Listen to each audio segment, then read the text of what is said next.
Hey, welcome to yet another episode of Disney Dust, another movie review. This time we're going to be talking about Goodbye Christopher Robin.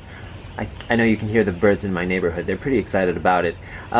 Yes, indeed, it was a movie to be excited about. It is a movie to be excited about. I enjoyed it a lot.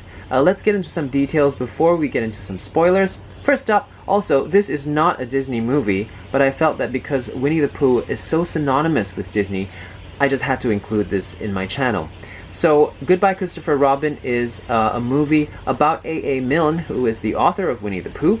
There is in fact going to be a Disney version. I believe the Disney version is where Christopher Robin meets Eeyore and Pooh, and so it might delve into some sort of fantasy world. I don't know.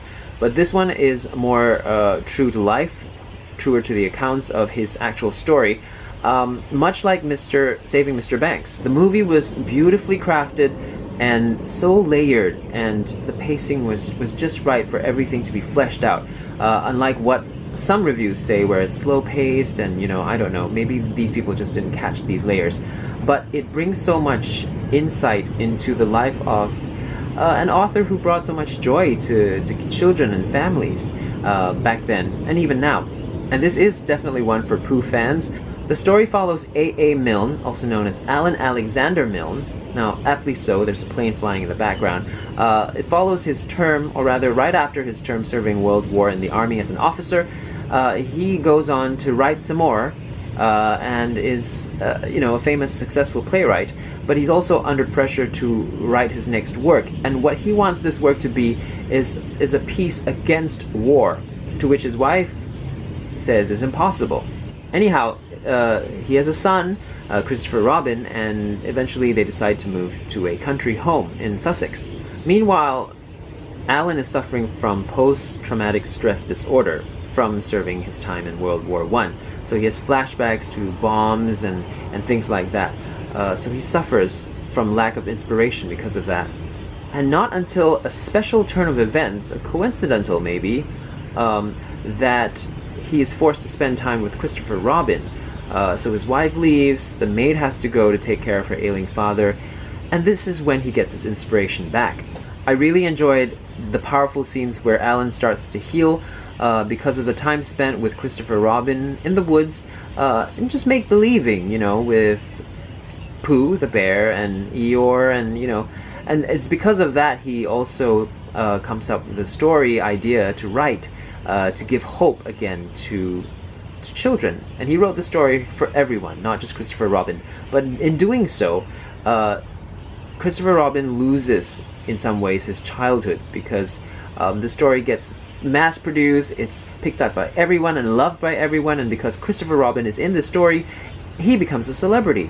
And in becoming a celebrity, his childhood is kind of lost. He's scheduled to do meet and greets, photo taking, and things like that, and there's so many wonderful parallels to our real life right now that warn against our current obsession with, fame, narcissism on social media, and also yet intimately it warns about the dangers of a lost childhood if parents are not careful.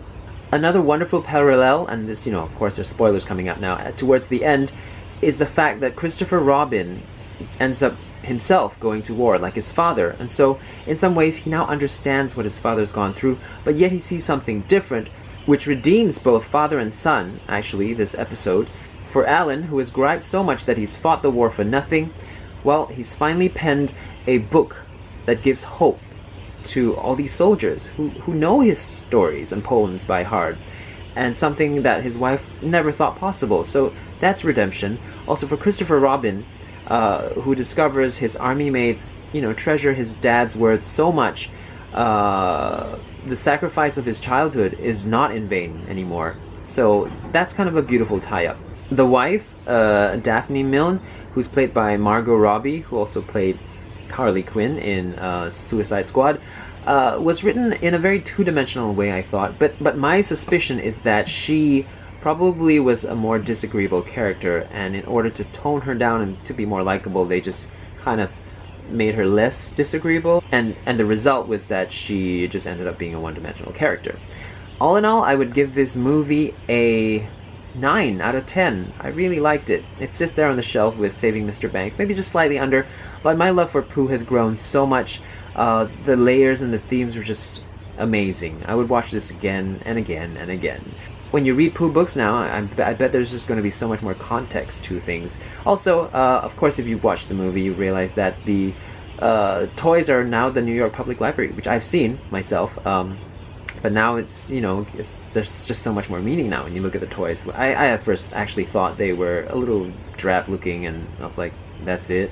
But now I think there's just so much more context to it, and I appreciate it so much more. Till the next movie review, this is DisneyDwayne. Take care. Don't forget to subscribe if you haven't, and thumbs up to this video if you like the review. Bye!